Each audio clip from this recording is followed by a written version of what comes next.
Hi, everyone. My name is Mel Robertson, and I'd like to welcome you to Happiness is Your Own Damn Fault. What we're talking about is how to drop the baggage, increase your frequency, and live a bliss-filled life.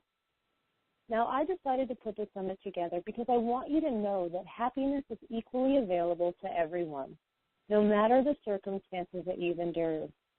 So no matter what you've been through, you can choose happiness now, because happiness is your birthright. It is your natural state of being underneath all the baggage you've been dragging around with you for all those years. So what I wanted to do was interview people who are truly happy and get them to share with you their secrets on how they let go of the past, stopped worrying about the future, and started living their bliss. So today I'm excited to have on my summit Adam King, who is going to be talking about smarter, better, and more spiritual, how our peers feed us the wrong information on clarity. Adam King is a visionary and leader in transformational personal development. He is the creator of the Tessera Method, as well as many other programs and experiential works. His work has included some of the most cutting-edge psychological and auditory scenarios known in the personal development space. This is accomplished through the use of specialized scenarios, stories and plots, sound effects, atmospheric soundscapes, and incredibly lush and powerful orchestral arrangements. Adam also teaches logical and emotional reasoning through the application of what he calls parallel awareness, which is the clearest benefit of the Tessera Method. He is happily married and has 2 children who continue to inspire many of the worlds and expressions in which he creates. Welcome, Adam. What a pleasure it is to have you here. I'm glad to be here, and thank you for the awesome intro. You did a good job reading it that time. Thanks. Yeah. Well, I'm excited to see if we can cram everything into 30 minutes. Are you ready? We are, absolutely. Bring it on. I know. I usually do these, and we go off a set of questions, and the interviewer will ask the questions, and I'll answer them. And I know a lot of our audience thinks that a lot of these things are scripted, and sometimes they are. But I try to create each discussion like a lecture that can, somewhat be interactive. So if you have anything to add or say as we go, then, obviously feel free. But I just want to make sure all the listeners get really great content, new stuff. And the fact that you're doing a free summit made me realize that this call needed to be as if they actually bought a product or a program. So there's a lot of detail that we're going to cover. So I'll get right into it. Are you ready?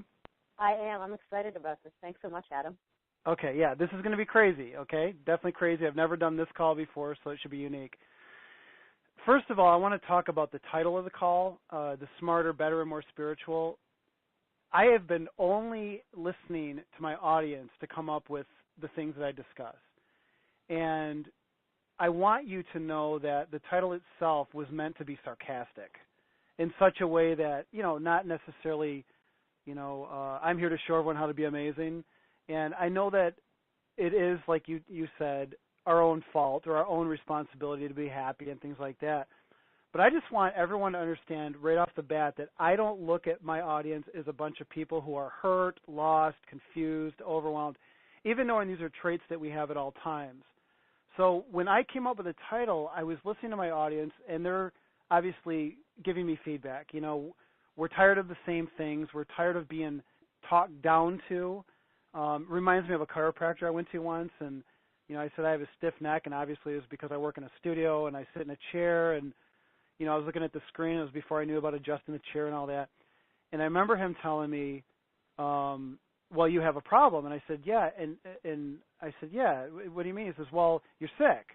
I said, what do you mean I'm sick? And he says, well, that's what I do. I help sick people like yourself. I think, why would you say I'm sick? And it just really kind of threw me off. And ever since that, and that was years and years and years ago, probably 12 years ago, quite a long time, it just made me really cognizant about how I talk on these lectures and interviews. And so I just want everyone to know that what I want to do is just have a lot of fun and cover a lot of really cool stuff. So during the call, I'm going to discuss, these are really big ones too, the truth behind purpose, how to earn money with a jar full of loose change, because I thought that would be fun to talk about. The illusion and truth behind life after death, which is obviously a little controversial and subjective and objective, I should say, and how to free yourself from using words like stuck and overwhelmed. So I'm not here to tell everyone we're all screwed up, I have the solution. I'm here to begin a conversation, which is what I do with all of my work, especially the new work I'm doing, because I think that most of the work we're doing now is all, here's your problem, here's why it's your fault or not your fault, and here's the steps to fix it. And I think we're getting kind of tired of that because we don't really know how to trust people. So that brings me to my very first point. The title of the call was from a state of overwhelm where I said, I'm not sure what I want to talk about with Mel. I want to talk about something really powerful. I want the call to be good. So let's go to the audience. And they, of course, said, we're tired of, thinking we're not smart enough, we're not good enough, and we're not on the right spiritual path, okay? So I did this cool little thing where I have extreme ADHD, where my mind is either completely unfocused if it's not being worked. So if it's being worked, I'm like a laser guided missile. I can get incredible amounts of things done. I can get incredibly inspired, and I can see things through a perspective that is very rare. But when again, the opposite of that, it's an extreme. It's either I'm locked on or I'm falling apart. Absolutely. Right. So at this part, I was like, okay, well, clarity is the big thing right now because that's what we're paying for. And I thought, what if I showed people what they don't know about clarity? And that is where this is all coming from. So the first thing I did is I decided to do what I usually do, which is a kind of, for lack of a better word, divination, kind of like a personal divination where I grab a book, I pick a word. It's the same way I do a song. If I hit a note or 3 notes or 4 notes, I can create a song out of that. Well, I do the same thing with nature and my environment, where I'll look at an object or I'll look at a word and then I'll create something out of it. So this entire call was created from a single word, which was clone. Okay? And I know it sounds crazy. I was telling this to my wife last night. We had a little bonfire, and we're having a couple glasses of wine and talking. She's just looking at me like, you came up with all that over the word clone? I said, yeah, let me explain. Okay, so we're going to get right into it. Clarity is a huge issue because it produces false assumption. Okay, so I came up with a sentence, what does cloning, life after death, and getting rich all have in common? Okay, so here it is. And you guys will be like Sherlock Holmes. You can kind of put the pieces together as I go so you understand what the heck I'm talking about. Okay, so these 3 things, and these are our topics for the call today, and of course other things. And I'm actually going to show you guys how I made money just for fun, not because this is about getting rich or anything. That's not who I am or what I do. It's about perspective, and typically it's about personal resistance, personal false assumption, and altruism. Those are the big 3. Okay, so these 3 things, cloning, life after death, and getting rich, they all condone a duality that many of us never become aware of. Okay, this pushes us through a life that never gets close to being genuine. And it reminds me of what Alan Watts said. He had a chapter in a book that I read years ago called How to Be a Genuine Fake. I thought that was so brilliant because it's like we're all fake because we're led by ego. Yeah. Okay, so let's get into the really, really meaty stuff because I know we're, again, limited on time. And usually, I'll tell you, Mel, you got a challenge before you because my calls usually never go half an hour. Even when I say they do, they go longer. And I typically you go 45 do what's minutes. necessary. Yeah, you can do what's necessary. You're free. Okay, we're going to see how it goes. So this will be fun for both of us. Okay, the first question about clarity is whose clarity? Okay, so think about everything. Even me, I can be a usual suspect in your life. Here I am talking, and you're thinking egoically in your mind, okay, who is he? Do I like him? What is he trying to sell me? Is he going to manipulate me? If I get you to like you, will I have power over you? Because that's typical in a relationship, because we take ownership of other people. If we, like a rock star, I love them. The guy could be a drug dealer, wife abuser, whatever, and you take an ownership in a way where you start to kind of become ignorant over the cons versus the pros, and it's a very dangerous game to play. So our minds are always doing that. So I wanted to bring that out in the front because the question about clarity and about what people teach And again, I'm looking to start a conversation, not necessarily to teach, even knowing I share opinions. I don't want to have power over anybody, and I don't want to enable anybody. I just want to have a conversation as an equal, as maybe someone a little bit more creative, but as an equal with life experience. And this brings the point to a head. When we are taught clarity, whose clarity?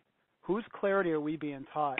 And when I say this, think about everything that you're going to experience today. Commercials, advertisements, friends posting videos on Facebook, friends talking about what they did last night, their political, moral, personal views. Again, whose clarity? Okay? So to start this out, we're going to do a big one. Consider the true nature of purpose. And this is huge because purpose is typically brought on by other people's clarity. Let me show you how to find your purpose. And that is what we always do. And I'm saying collectively as humans. We say, this is the way to purpose. You know, be like Trump, be like Oprah, be like Richard Branson, you know, be like Gandhi, be like Jesus, be like, and it's always the question of, well, how do I find my purpose? Well, listen to this. I'm going to start an argument right now where I'm going to solve this mystery of purpose with one sentence, and then and since people can't talk back, you're the only one. And if you want to argue, that's fine. But since people can't talk back, they can't argue with me. So I'm going to set the stage and tell people that that to experience our own experience is what purpose is. So the purpose of life, for example, is to experience. There is no more. Okay, again, people can't argue with me. It's not to find God. It's not to be rich. It's not to help others or be of service. It's to experience. And because people can't argue, and I don't want to start a fight, I will tell you that the purpose of life is to experience, but all of these other things, spirituality, making money, relationship, those are experiences. So it's a collective umbrella. Right. Well, you won't get any argument out of me because I'm in total agreement with you. Okay, cool. All right, now I'm going to get into the steps, and we're going to get into some points, and we're going to talk about things that are scary and things that are cool and experiences I've had, and I'm going to give you guys some scenarios, and you will not be able to leave this call without being changed.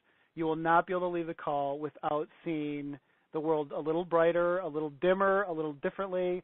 It's just really, really cool. So we'll start there. The purpose of life is to experience.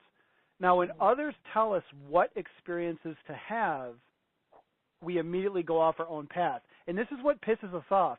And this is why I liked your title, Happiness is Your Own Damn Fault. Because people will say, well, this didn't work for me. Or this isn't what I expected. Or, you know, you've let us down. And it blows my mind because we've been brought up, and this scares me because of my children, we've been brought up into a world where responsibility has been pawned off on someone else. And we've also been brought up in a world where we're supposed to be perfect in every way. Now, if we reach perfection or try to reach perfection through the clarity of other people's guidance, we will ultimately fail because the human experience always falsely assumes an outcome that is different once we get there. It's like I'm insanely happily married, and she was probably the first girl I've ever met twice, where I met her a week later and didn't remember meeting her the first time. So it wasn't, and I won't get into the story because you wouldn't believe me. It would literally blow your mind about how our families were friends in the past, and it was a complete, utter fluke, and it just completely seemed like divine intervention. But again, if I were to go through life, like I won't name any of my friends, say, well, I'm going to have that perfect wife, husband, spouse, partner, whatever, and then they tell you what they're like, and you're like, that's not what you're going to find. You'll never find that person because you're projecting a false assumption. So a point of this is marketing. Okay, consider all marketing. All marketing is for the benefit of the marketer. All right? And I'm not going to, I'll call the elephant in the room too. Of course, this is a free summit. I'm not selling anything. If I was, and I mean not selling anything, period. There's no upsell. There's nothing. But let's assume that's what this was all about. Why else would I do this? Okay, well, I want to start a conversation. We'll talk about that at the end. But our egos and our minds and our intellect are smart. We know that there's always a hidden agenda, right? But for some reason, we become willfully ignorant to what's right in front of us and how we eat, how we work, how we find enjoyment and fun, and how we even fight cancer. We just believe whatever we're supposed to believe, and we go down that path, and that's the way it is. So marketing seemed like a good one. All marketing is for the benefit of the seller or the marketer. Their experience is to sell us what we believe, for example, is food, but their hidden agenda is to profit. And this is how we justify things, but we don't see these things. We don't see the truth behind the things we buy, but instead we take, it's so crazy, we take a type of emotional ownership over it and we justify our purchase or our consumption, and it's dangerous. It's very, very dangerous. And it can also be good. We can take ownership of things which produce satisfaction. Like, for example, my wife and I just bought a new car, and last night we were listening to a CD. It's got a CD MP3 player in it, and I pulled out a CD called 80s One, and it was a CD of 80s music that we danced to at our wedding. Like, that was at the reception. You know, so we took ownership of all that. No, I'm not saying 80s music is unhealthy or anything like that, but we take ownership of things in such a way where it becomes our identity. And this brings me into, and we'll talk about this more as we go, about life after death and how identity and time produce the fallacy of life after death. Because life after death, I was asked this on an interview on a telesummit a few years ago. Someone said, "What do you believe in life after death?" And I said, "No, because it condones duality." And they were like, "What?" And I'll actually explain that in a minute. I'm getting ahead of myself. I love that you just said that, though. That's awesome. Yeah, and I'll explain it. I'm looking at my notes here. Again, this is the first time I've ever done this, so where do I talk about this? If I don't, bring it up again, and I'll explain that in more detail. So back on to marketing, we're talking about the agenda of people, and this is huge in the food industry. And I work out. I'm 43. I'm probably close to being in the best shape of my life, except sometimes I work a little too hard and I don't get enough sleep. But I really pay attention to my food. And I'm like utterly blown away. I mean, high fructose corn syrup is in hot dogs. I'm finding it in vegetable stuff now, and it's like reminds me of Jack LaLanne. He says, "If man makes it, I don't eat it," and he lived to be what, 90 something.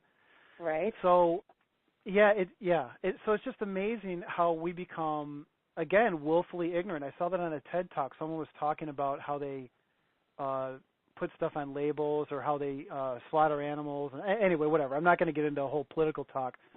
But the point is that we have to understand and and again, not to be negative about it, but begin to see the hidden agenda, because it can be a huge advantage. And I'll actually show this to you right now. Okay, we'll talk about money. All right, I'm going to talk about money a couple times because it's something that people are always relating to. Matter of fact, I was on a mastermind call that I have with several other speakers, and I said, "It's easy to sell cancer and money," and they started laughing because they knew it was true. Like, if I'm talking about how to make money or how to beat cancer, like, everyone's going to start listening. And I was like, why is that when there's so much other stuff that causes lack of money and cancer that should be talked about? So we got a good laugh out of that, but it was the truth. Right. I think I also mentioned beer and boobs during that talk too. That was another thing that people always want to hear about for some reason. So, okay, now let's consider money.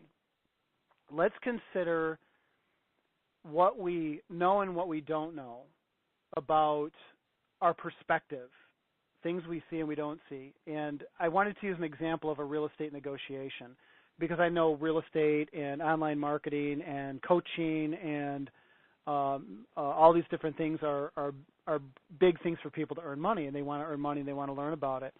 So I thought I'd use an actual real estate example, which I don't think I've ever done on a Tessera talk, and I've been doing this, and I've been on 1,000 of these interviews. So this is going to be interesting here. I don't think I've ever talked about real estate, but here's an example. Let's say we have a guy who owns a $100,000 home, and he only owes $5,000 on that home. Okay, and by the way, the whole point of this is to talk about personal profit. You know, like we want to be happy, we want to be healthy, we want to be fulfilled, and we want to earn money. So I'm giving you like ninja tactic here to understand the secret behind mutual benefit in exchange. So say you have a gentleman that owns $5,000 on a $100,000 home, and he's asking full retail value. Let's say this gentleman is married. He and his wife are grandparents, and I'm actually giving you a real example here that happened to me. And he's in his early 70s. You have two options at this point. Number one, you give the guy $100,000 and make zero profit. But let's say you're trying to profit off this transaction. You immediately look at this gentleman and say, well, there's no deal here. You're asking too much. Then you have option two. You ask him what the value of money has to him, and then the options open up. What this means is something we never do. And imagine you're trying to meet someone. You go to a bar. You're trying to meet someone, a new partner, whatever the case is. You want love in your life. You have to understand that we all want what's best for us. This is what the ego and identity is all about. It's about survival. So if this gentleman is saying, I want $100,000 for the home, and you find out he only owes $5,000, the point isn't about to get him what he's asking. The point is to find out why he's asking. And again, this is a perspective, and I'll give you guys examples on this, really powerful ones too. This was actually a transaction that I was involved in, and it made me realize that we never ask what money is. What is money? And I asked this gentleman what was money. I said, what are you going to do if I were to give you $100,000 right now? What would you do with that money? And he said, I want to pay for my grandchildren's college. And I said, how much is that? He says, well, I think he said $20,000. Maybe it was one grandchild, whatever. And I said, and you owe $5,000, so you need $25,000. And he says, yeah. And I said, what are you going to do with the rest of it? He says, well, I'll probably put it into a mutual fund. I said, what's your return rate? He says, oh, I don't know, 2%, whatever, something like that. See, the point is when we start finding out what people really, really want, you have no idea how much it can fulfill our own lives, because it makes you, and now I'm going away from the sarcasm to smarter, better, more spiritual, because now you get to take ownership of your own experience when you have, more resources and assets to yourself. This is what we want. This is what my audience said they wanted. They said they wanted clarity. They don't want to know how to do a real estate transaction. The majority of my audience is women, and they're 40 and up. They're not real estate investors. Some are, and some are millionaires, but the majority aren't. The majority are just like us. People who are creative, people who are empathic, and people who want to, just create a better life, right? But the point behind this is that they wanted clarity. They want to understand not necessarily how, but the why behind the how. And not to get into a real estate transaction, this isn't a real estate seminar, of course, but I showed this gentleman how he could actually profit, get exactly what he wanted, and actually profit like $30,000 more. So imagine I walked up to a guy and said, you're asking 100, I'll give you 130. He's listening now, right? Right. Only because I knew what he wanted, and I was able to do that. Now, because this is a true story, I will tell you the outcome. The outcome is I showed up in the morning. This guy was practically a farmer, and I'm like really, really low profile, all right? But at this point, I was an idiot. I was wearing a suit, and I pulled up in a BMW, like being somebody I wasn't. Like I took on that identity to do that, and the real estate was to fund my music, and we'll get into that story some other time. Because I've always done Tessera. I've always been, the Tesserian that's worked on this path. But anyway, long story short, I helped him load a tractor. Finally came down to his level and said, I'm actually more like you than whoever you think I am.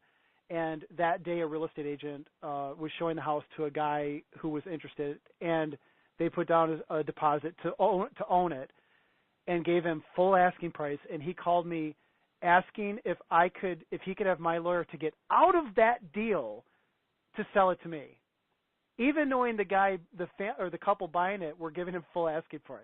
So that just shows you how powerful things are. And he didn't like me when I first pulled up. He was like, I'm wearing a wool trench coat, a suit. I think it was the last time I wore a suit. Even when I got up and spoke, I'm like, I'm not putting a suit on anymore. I'm jeans and a T-shirt. That's who I am, and that's who I'm going to be from here on out. So, but the point is that we never seem to ask. And more importantly, we spend money to get clarity on what to ask. And the problem with that is that we never take ownership over the teaching because the teaching is about other people's experiences. So my entire life's work is about how to create your own experience with the perspective that I have. To share examples, and that is what I'm really excited about, creating an entirely new space above and beyond personal development, above and beyond, personal growth, something so new and unique that we all get to just have a great big conversation, which I know can be risky. I don't care. We have to do it because the world's going to crap, and we just want to enjoy ourselves with what time we have. Okay, so now we're going to talk about life after death, and this is where I'll explain myself. Okay, so the question was, do you believe in life after death? And my answer was no, because it condones duality. Well, life after death is created by the illusion of time. Okay, yeah. So consider, this is hilarious. I wrote this literally last night. Consider a pile of dirt. All right, you have a pile of dirt in front of you. One speck of dirt is now experiencing itself, or ego, and now saying that the rest of the pile is separate. Okay, which is bizarre. We would look at that pile of dirt and it's a pile of dirt. There's no separation, period. And we can't contemplate, because we are separate with our ego and identity, we can't contemplate the perspective of the speck of dirt. So we either take advantage of it, accept it for who it is, or we bomb it. I mean, that's humanity right there, right? We either feed it, starve it, or kill it, right? So, yeah, right. Right. But at this point, we're saying it's a pile of dirt, and we're looking at it like, what? But we could be a speck of dirt in the pile of dirt, and it could be looking at us in the same thing, and that's a very profound conversation. We won't go there. That's just to make a point.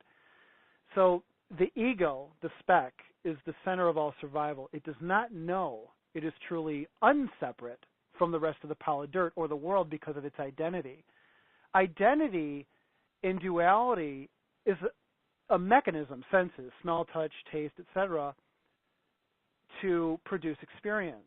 So experience itself, the purpose of life, is a set of tools. And those set of tools literally produce the illusion of time. So identity is what produces the feeling of duality. Hence, the purpose of life is to experience. So we all know scientifically there is no such thing as death, or as death. Scientifically, you cannot create or destroy energy, and if we ever find out we do, we'll find out that it just changes or evolves, et cetera, or mixes in with itself and whatever. That's just the way the universe works. Okay, so there's no such thing as death. Only that the ego, which can still be debated because of the way energy ebbs and flows. So the ego itself, Mel, when you pass on, it can be argued through mediums and people who are sensitive that you actually do go on. Okay, and that's another discussion, another discussion. But it doesn't mean that the question of duality, the one of do I go on after, again, that condones duality. And this life is duality, therefore everything is all together, oneness, the big pile of dirt. So it's all about feeling, and this is where I make my point, make it simple so people don't freak out. Okay, so it's all about feeling. If the purpose of life is to experience, then personal or egoic experience is the greatest experience to have. So the experience of duality has full purpose, and it never dies, and it was never born. And if you have children, and I thought about this last night, I bought my daughter and my son both these little hand scooter things, and I was watching them and they're 9 and 12. They're still very young. I was watching them go up and down the driveway, and I'm that overprotective parent. And in my mind, I'm watching them thinking, I'm giving them back to the world. And immediately, the Tesserian aspect of myself said, no, you're not. They are the world. Where did you were there when they were born. You were there before they were born, obviously. And I'm here now. And it just made me realize that they came from nowhere and they're going nowhere. It's not me giving them back to the world. It's me being a part of a dualistic experience of self and source. And take a look at that word nowhere itself. If you look at that word nowhere and then you separate it, there's nowhere, and then you can separate and take those same words and it says now here, and then you can do it again, nowhere. Nowhere, yeah. Now here, nowhere. Right, which brings us into like triple duality. Now we have different perspectives from 3 different versions of ourselves. Yeah, so it's really interesting. And I've been to funerals. Some horrible, tragic things happened over the last year. And it's like, why am I not the one crying? Why am I not the one, what is it? And I know that's a huge thing for us. We all want to believe in heaven. We all want to believe in life after death. If you were to see this perspective and experience it, I mean, I'm talking right now. It's useless. You might leave and go, wow, he really said some cool things. But if you were with me and experiencing it, and we actually went through it, which is what my work does. I produce experiences. That's why I do sound effects and music and whatever, because you can't walk away from an experience unscathed. Nope. But words and talk are cheap, but to experience it, this is what we want. We don't want to fear death because fearing death will cause death. We don't want to fear money because fearing money will cause no money. We don't want to fear being unhealthy because fear itself will cause us to be unhealthy. We need a set of new perspectives where we can take ownership of our own clarity. And this is certainly one of those things because everyone is telling you how to feel, which produces false assumption, like I said, uncertainty, and eventually trust issues, right? And then ultimately, it produces overwhelm, which is complete uncertainty becomes the result because we believe the world is supposed to be a certain way, which it never is, period. And that is the discussion we need to have. That is the discussion we need to start having. It's not only let's just contemplate, but we need to contemplate from experiences we can't have either alive, because I can kill you off in one of my modules, and we can experience what life is like after you die. I can't do that on the physical plane. I can show you and simulate you being rich, wealthy, beyond your wildest dreams, so you can understand what it's like in order, if you want to get there, or like me, you've been there and you don't want to go there again the way you did it the first time. Maybe you need it differently, I used to live in a 6,700 living square foot house, 3,800, 6,700 living, 4-bedroom, 4-bath. Now I live in a $600 a month rental. Why? And I make more money now than I did then. What? What? Does that make any sense, right? Yeah. I drive used cars. That new car I just bought is a used Vibe, Pontiac Vibe. It's not a BMW M3 like I used to have. I drive my second car is a 96 Jeep Cherokee. Why? There's a whole bunch of things that you would assume that you would never, until you got to know me, you'd be like, I totally get it. But you would not. And one of those things I'll actually share in a minute. So I'm going to keep going because we got a lot of things to talk about. Let me give you 4 very quick examples, and one of them is really cool. It's called the pickle jar, and I'm going to show you how I made over $50,000 doing this. And it'll also explain why I drive used cars and why I no longer own the M3. Okay, 4 quick experiences of how we get things right and wrong. The first one is called the gunman behind the counter. Okay, this is called the illusion of accepting what you see. I took a gun class, and the instructor, it's so brilliant. He says, if you are in a party store and you have a concealed weapon, and you see a guy in front of a counter, like where you would stand to buy something, pointing a gun at a guy behind the register, what would you do? And he asked everyone in the class, what would you do? And we all answered differently. Some of us were like, I would think of my family and get the hell out of there, call the police, which I actually believe would be the right thing. But anyway, a lot of different variables. Someone said I would pull my gun out and shoot him. Another guy said I would pull my gun out and tell him to drop his. A woman said I would find the right angle, pull my gun. Anyway, and he says, well, what if you later found out that a guy came in to rob the store, jumped the counter while the store owner was in the back, the store owner pulled his firearm out and somehow became in front of the counter while the guy was robbing the register. And I was like blown away. In other words, the gunman was the owner of the store and the guy behind the cashier was the thief. Right. We don't think of these things. So I thought, how cool would it be to create a whole series of mystery Sherlock Holmes experiences that deal with, again, I don't want to use the word personal growth or development, but personal growth or development, happiness, contentment, altruistic design, using empathy, strategic altruism, which I'll explain in the third example here, and a bunch of other things. this is what I think we're after. And we want novelty too. We want to enjoy it and be fun and have fun with it. We don't want to just go through stuff and learn the steps and then just sit by the beach and go, I've made it. Because once you make it, you're dead. Trust me, I know. I spent the last 3 weeks taking a break, and I'm like, I literally became depressed. I was telling my wife, I'm like, I just feel like sleeping. I mean, I'm still doing work, but I wasn't innovating. I wasn't creating, and my mind needs that. We don't want to go to school, get good grades, go to college, move up the ladder, go to the job, move up the ladder, retire, and sit by a lake. That's not what we want to do. No, we're creators.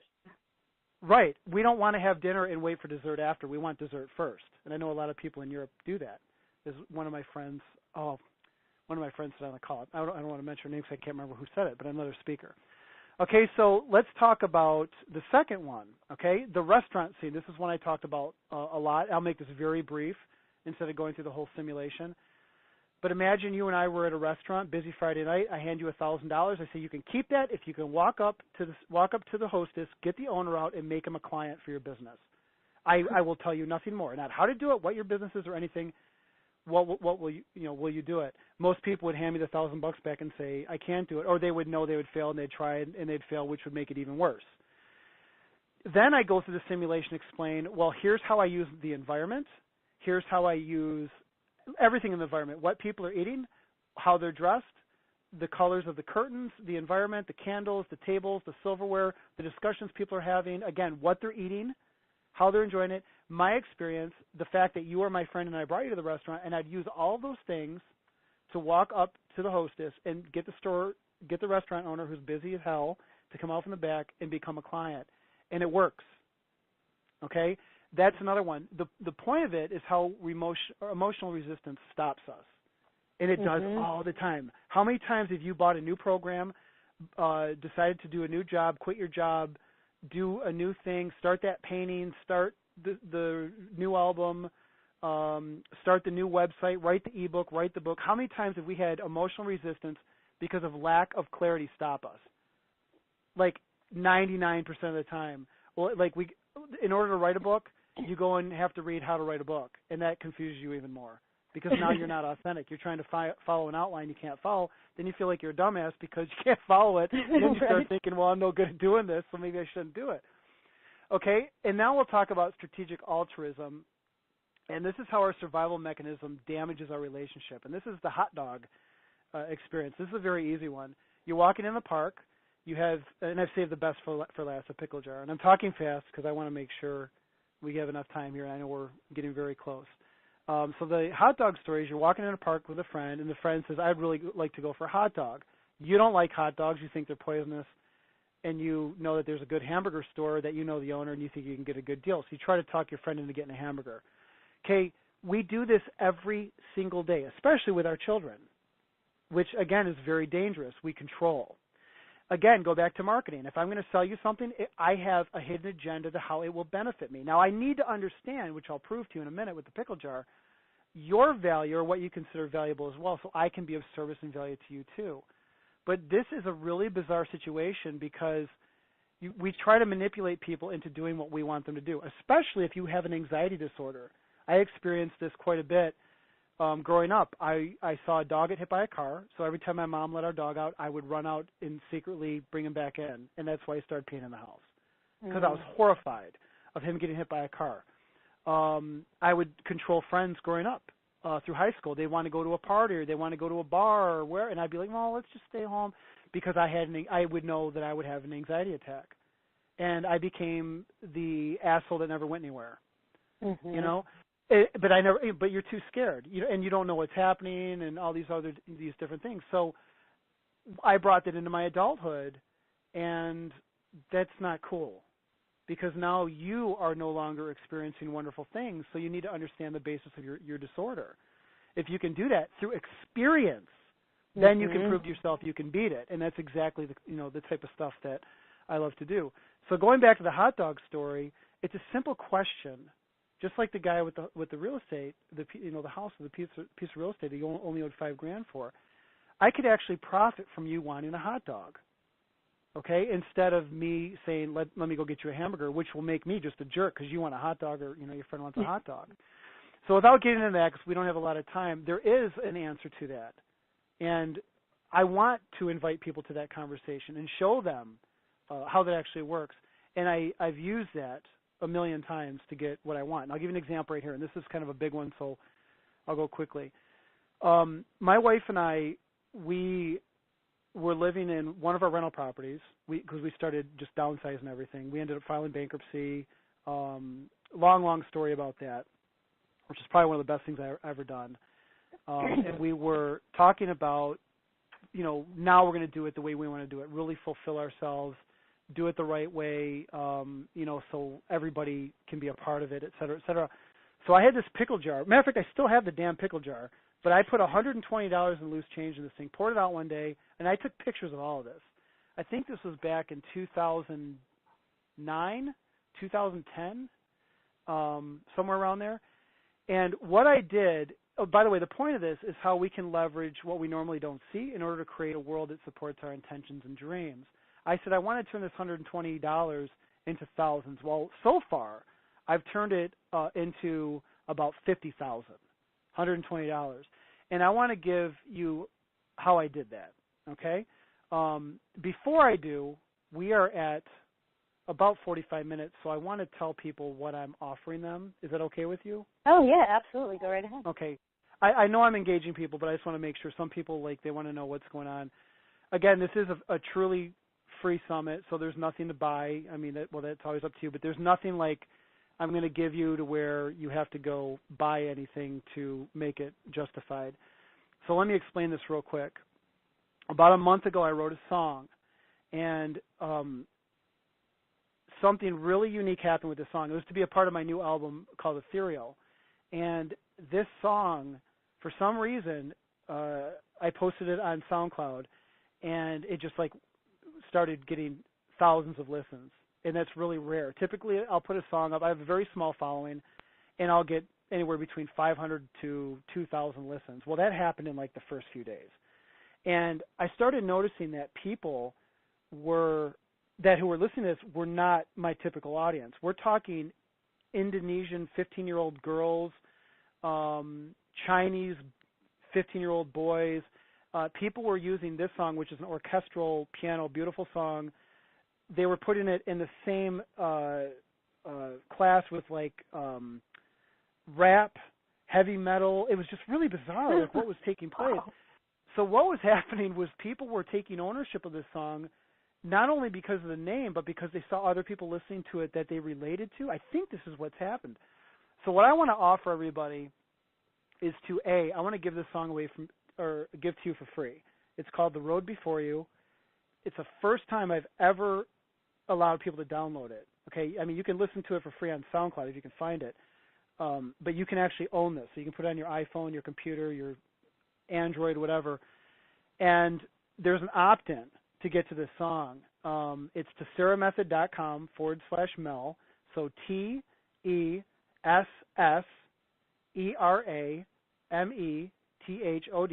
tesseramethod.com/Mel, MEL, all lowercase. The reason it's an opt-in is because I don't mean to sound arrogant, but I feel that the real gift is that the two of these things, I want to engage you in a conversation. I want you to see and be a part of, my life as we go through this new work.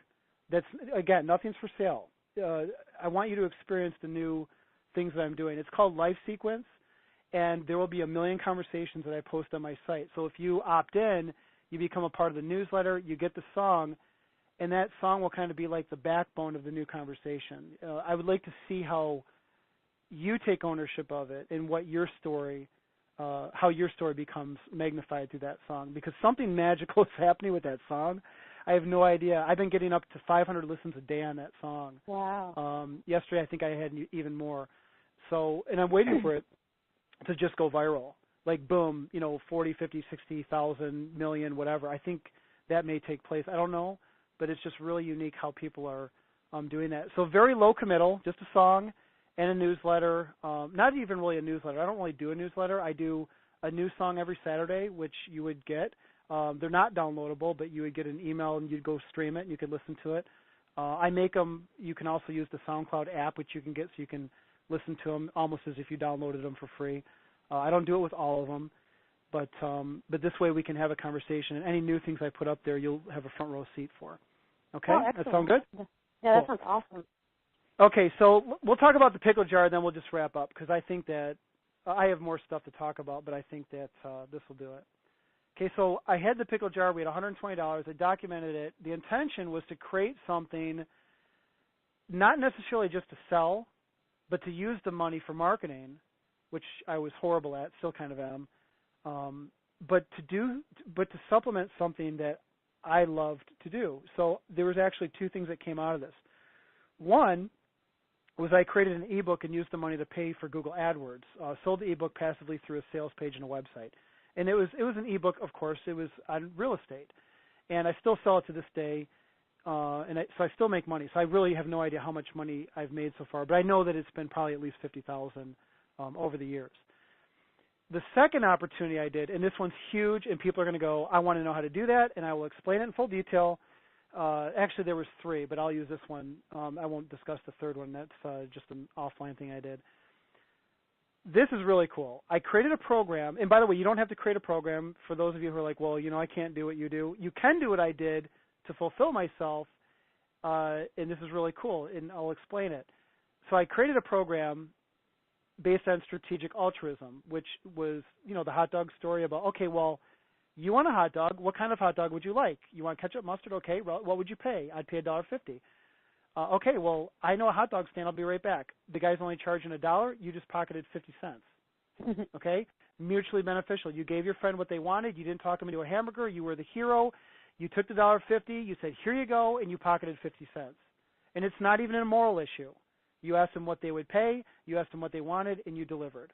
You get to keep a little profit. That is what we all do, even when we work. If we work for a boss, that's what we do. I'm going to give you what you want.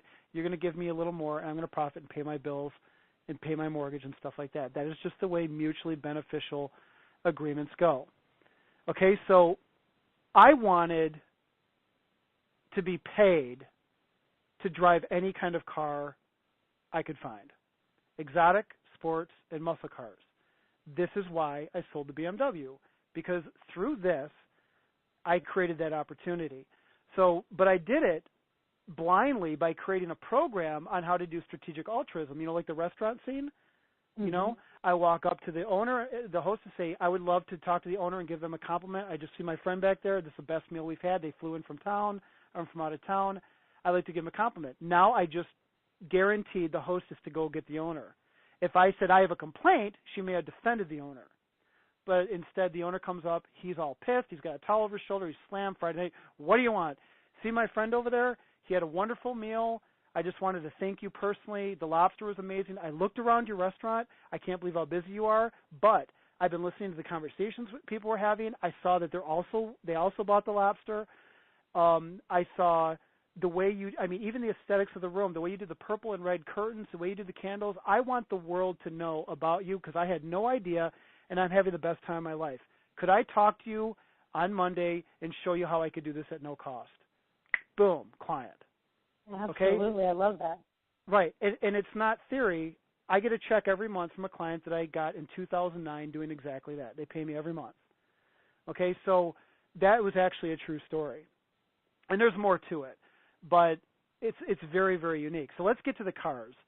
So then I took $120. I created an ebook, and I sold it a little bit. It wasn't magical. I got Google AdWords. The $120 went to Google AdWords. I think to this date I've paid them about $4,000. Okay, so that shows you a lot of my profit actually went back to paying Google. Then I thought, what if Google paid me?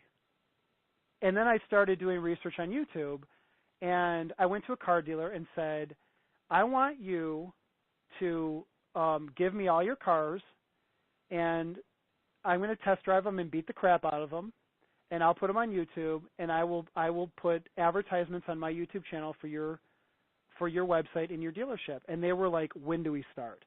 Ferraris, Porsches, 1973 Mustang Mach 1 that Ray Liotta drove in Street Kings 2, AC Cobras, so many I can't even remember, monster trucks, Firebirds, Trans Ams, Copo Camaros, the rarest beautiful cars you can imagine. I mean, Camaros that were from the 60s going for $100,000. Pro Street Monte Carlos, even fun little cars, just you name the car, I've driven it and been paid for it.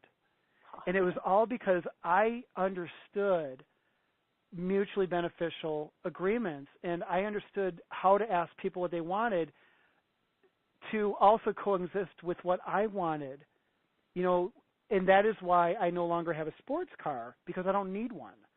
I can go to a dealership. I can shoot the video. For example, I took a Dodge Viper out once for 4.5 hours. I mean, we put 102 miles on it. We went crazy with this car. You name it, Porsche 911 turbos, Toyota Super twin turbos, you name the car. Just really cool stuff. Cadillacs, Mercedes, BMWs. And I still get paid from Google. I get a check every month from Google for doing that. And I don't even have to charge the dealerships. And I used to in the beginning because I was able to do things most people can't, like build a website and negotiate. But you don't have to negotiate free. It's a lot easier. So I think what we really want, and this is me wrapping up, what we really want and what my audience really wants is, yes, we want to be more spiritual, but we want to have our own version and our own trust in our own spirituality. We want to not believe, but we want to know. We want clarity in the things that we take ownership of, to know that if they benefit us, if they hurt us, if they're bad for us, good for us, whatever, we want to know that the choices we make were the right choices, period. Because, again, the purpose of life is to experience. And I think that we could all really benefit from learning how to gain that experience through our own responsibility. And this is why I do the work I do. I do simulation. Yes, I say this is what's happening, but the new work, this whole thing on life sequence, I have no idea when it'll be launched, but I'm inviting people to share the creation of it, to be a part of my email newsletters, the things I post, the Tessera Song Saturday. Every Saturday I post a new song. Engage with other people that are willing to open their minds up and see things differently, much differently from the usual things that we have been fed. The things that other people say, this is the way it's supposed to be, this is what you should do, eat this, don't eat that, do this if you get cancer, don't do this if you get cancer, don't drink, this, that, and they're not even the same biological makeup. Remember, again, if the purpose of life is to experience, there is a dualistic nature to our own identity. We are the 55-year-old female woman that lives in India. We are the 30-year-old Caucasian white male that lives in the U.S. We are, et cetera, et cetera, et cetera. And those are the things that we have, but we need to take ownership of our own clarity. And when we can do that, all this other stuff I talked about, this fun stuff, can take place every single day. Now, you have a question for me at the end, don't you? Do I? Yes, I do. Let's hear it. Certainly do. Yes, because this is all about happiness being your own damn fault and learning how to drop your baggage, increase your frequency, and live a bliss-filled life. I always like to talk to my experts and give them an opportunity to share what living a bliss-filled life actually means to you and what that looks like for you today, if you'd be open to sharing that. Yeah, and I just did. It's just so, because if I sit here and say a wife and 2 kids is my version of bliss, well, that's my version of bliss. Right. That's not what everybody wants. Some people want to stay single. Some people want to have things on their own terms. So I totally accept that we're all different. And I think the only way, or the greatest path to our own blissful living is simply through our own ownership of perspective. And that is what I think people really want. They want to know. We just want to freaking know. We don't want to keep like, oh, I just don't know what to do. And, I can't talk to my husband, my wife, my partner. My dog's dying. I don't know what to do. Taxes again. What am I going to do? It's Christmas. Family sucks. What do I do? And we are not having these conversations. And if again, for me, I can say it all day long. It's personal conviction. It's knowing I'm making the right choices. Even when I make the wrong choices, I don't want to confabulate and justify what shouldn't be justified, but I want to be able to accept it and be content. Yeah. Okay? I am never going to tell people, always be happy, always be happy, always be happy. It's great. It's a great feeling. But if you're a creator, you need to be sad. I mean, I did a lecture once called Embrace Your Depression for creators, because if I don't embrace my depression, how am I ever going to have contrast when I create a simulation where you come across an alcoholic? Right, and you like we're here to experience experiences, and experiences are feelings, all emotions, right? Exactly. Yeah, nailed it. Yep, exactly. Yeah, so absolutely. Yeah. I don't know what else to say. Let's start a conversation. If you guys like the call, if you like the things I've discussed, if you like me, or more importantly, if you like the material and you'd like to just start experiencing things you never thought possible, conversations people simply aren't having, then get the song. The song's worth it by itself. I know that just because I'm watching people listen to it. Not to say it's amazing, because I've written some pretty crappy songs. This one's one of the better ones. But engage not only with me by opting in, but also with the other people in my audience. You will find some amazing people that comment on the site. If you decide to be a part of any of the programs that we have, which, again, I have nothing. My new stuff's still coming, so there's nothing right now unless you want to go through old stuff, but that's not what I'm offering. Then you'll understand how important my audience is to me. I mean, everything. This entire call was created by my audience, and you'll hear me say that on every call, for sure. So it's not just about me; it's about the community as well. Well, Adam, thank you so much. I love the work that you're doing in the world, so I appreciate you being here and being a part of my summit and sharing what you're doing. Yeah, well, you're welcome, and thank you. I'm glad you did this, Mel. I wish I could have had you talk more. I'd like to hear more from you, and maybe I'll interview you someday. I don't know, but yeah, absolutely. Anyway. Maybe we can do another interview sometimes do a different interview style and send it to the list as a free gift or something, just to have fun. That could be great. Cool. Yeah. Well, thank you for having me. This was cool. New call. We went about an hour, so yeah. Thanks for not cutting me off. Yeah, my pleasure. And I just want to wrap up by saying that and just reminding everyone that, happiness, it's an inside job, and it's equally available to everyone. And we're living in a time now where we can choose to drop whatever baggage we've been carrying around. We can drop the old stories. It just starts with a choice. You are powerful beyond measure, and all you need to do is tap into the divine power that created you and follow the guidance you're given. You were born to be happy, experience joy, and live an abundant, blissed-out life. I want to hear from you, so hit reply to this email and share your thoughts with me. Adam, thank you again for being here. It was such a pleasure. You're very welcome. Thanks for having me. That was beautifully said, by the way. Thank you.